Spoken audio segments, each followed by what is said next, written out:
Welcome to All Day, Everyday Preparedness.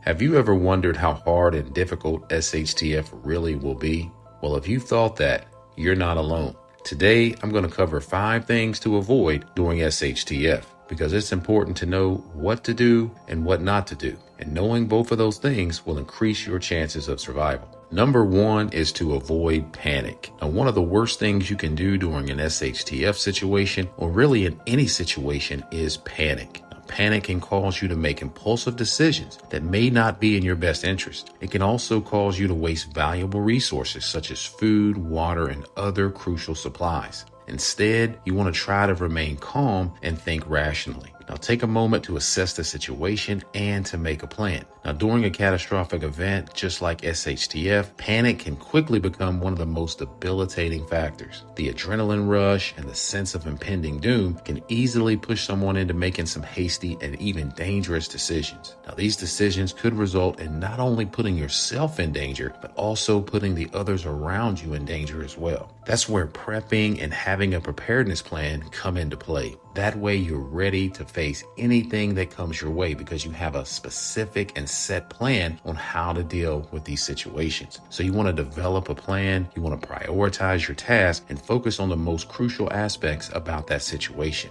You want to be able to stay level-headed and calm, and this will increase your chances of survival. And it also ensures that your resources that you're using, that you're going to use them efficiently and effectively with little or no waste. So part of being level-headed is hitting that like button right now. Now let's move on to number 2. Okay, number 2 is avoiding isolation. Now, while it may be tempting to isolate yourself from others, let's say during SHTF, we've all thought about this, it's actually not the best idea because being alone can be not only dangerous, especially if you're injured or you become sick, but you also run the risk of becoming a target for looters and other criminals. That's why on this channel, I try to preach and teach community is my forefront to this prepping game because you need a community to stand on and lean on.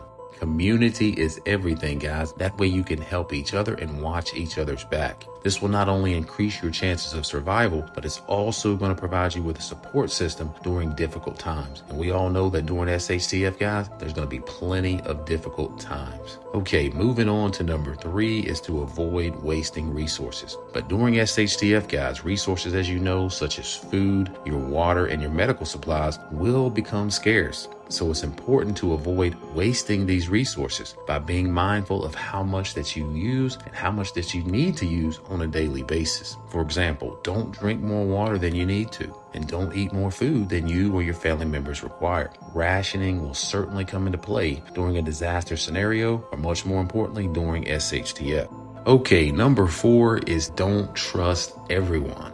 Unfortunately, guys, during SHTF, not everyone can be trusted. There's going to be scammers out there. There's going to be looters out there. There's going to be pillagers and plunderers.